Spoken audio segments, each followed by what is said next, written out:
Megatrash, sebuah pertemuan raksasa antara dua lempeng tektonik besar dunia. Lempeng Indo-Australia yang terus bergerak ke arah utara, perlahan menujam ke bawah lempeng Eurasia. Gerakan ini tidak terjadi dalam hitungan hari atau tahun, tapi dalam skala waktu geologi. Milimeter demi milimeter, tekanan terus menumpuk. Dan ketika tekanan itu tidak lagi tertahan, bumi akan melepaskannya dalam bentuk gempa yang sangat besar. Para ahli geologi menyebut wilayah selatan Jawa sebagai salah satu zona subduksi paling aktif dan berbahaya di dunia. Bukan karena gempa kecil yang sering terjadi, tapi justru karena adanya wilayah yang terlalu lama diam. Fenomena ini dikenal sebagai seismic gap, area yang sudah sangat lama tidak mengalami gempa besar, sehingga energi yang tersimpan di dalamnya terus bertambah. Badan Meteorologi, Klimatologi, dan Geofisika Indonesia bersama para peneliti dari berbagai lembaga riset telah berulang kali menyampaikan bahwa Megatrash Selatan Jawa memiliki potensi menghasilkan gempa dengan magnitudo sangat besar, bahkan mendekati magnitudo 9. Angka ini bukan sekedar statistik. Dalam dunia kebencanaan, perbedaan antara magnitudo 7 dan 9 berarti perbedaan antara kehancuran lokal dan bencana regional berskala masif.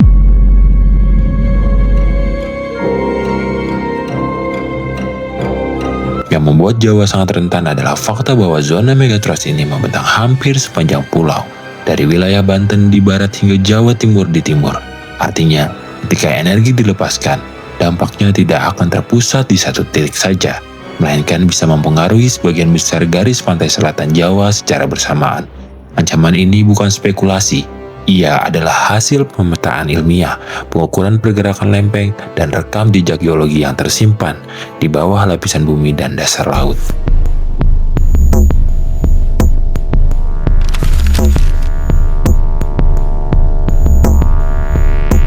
Jika gempa Megatrash Selatan Jawa benar-benar terjadi, guncangan pertama kemungkinan akan dirasakan hampir di seluruh Pulau Jawa. Bangunan akan bergoyang hebat, infrastruktur vital seperti jalan, jembatan, jaringan listrik, dan komunikasi berpotensi lumpuh dalam waktu singkat. Namun, ancaman terbesar bukan hanya gempa itu sendiri, karena pusat gempa berada di bawah laut. Pelepasan energi besar ini hampir pasti akan memicu tsunami.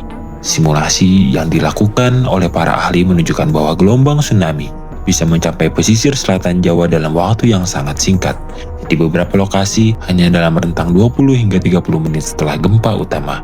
Ketinggian gelombang yang diperkirakan pun tidak kecil. Di sejumlah wilayah pesisir selatan Jawa, tinggi tsunami berpotensi mencapai belasan hingga puluhan meter, cukup untuk menyapu kawasan pemukiman, pelabuhan, dan pusat aktivitas ekonomi di tepi pantai. Gelombang ini tidak hanya membawa air, tetapi juga puing-puing bangunan, kendaraan, dan material berat yang memperbesar daya rusaknya. Pulau Jawa adalah jantung Indonesia. Lebih dari separuh populasi nasional tinggal di sini. Pusat pemerintahan, industri, keuangan, dan logistik nasional terpusat di pulau ini. Ketika para ilmuwan menyebut bahwa sekitar 60% penduduk Indonesia berada dalam zona terdampak, itu bukan hiperbola, itu adalah realitas demografis. Dampaknya tidak terhenti di pesisir selatan. Energi tsunami dapat menjalar ke wilayah lain termasuk Selat Sunda dan sebagian pesisir utara Jawa. Dalam skenario terburuk, gangguan besar pada pelabuhan, jalur distribusi, dan pusat ekonomi bisa memicu krisis nasional yang efeknya terasa jauh melampaui lokasi bencana. Sejarah dunia telah menunjukkan bagaimana gempa Megatrash mampu mengubah wajah sebuah negara dalam hitungan jam. Dan secara geologi, Megatrash Jawa memiliki karakteristik yang serupa dengan zona-zona subduksi besar lain di dunia yang pernah memicu bencana dahsyat.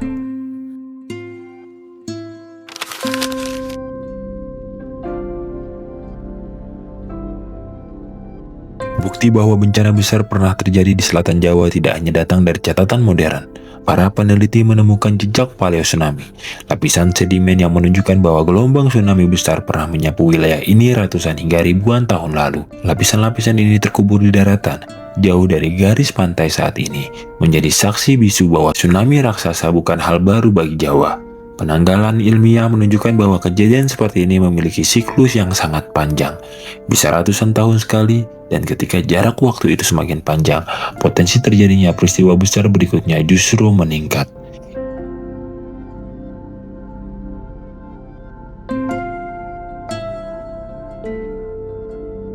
Inilah yang membuat peringatan dari para ilmuwan dan lembaga kebencanaan begitu serius.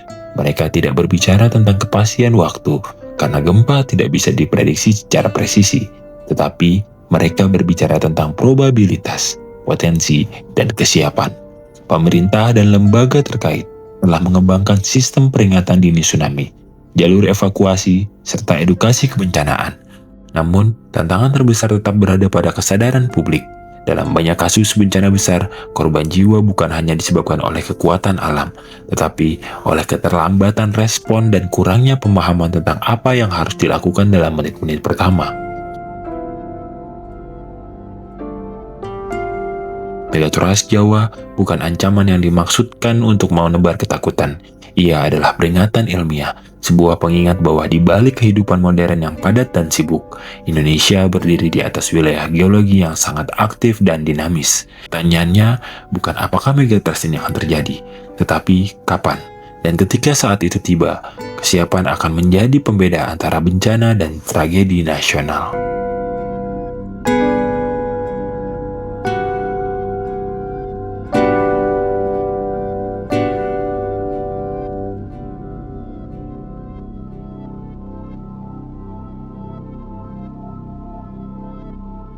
Megatrust di selatan Jawa tidak terlihat, tidak terdengar, dan tidak terasa, sampai ia terjadi dalam hitungan menit.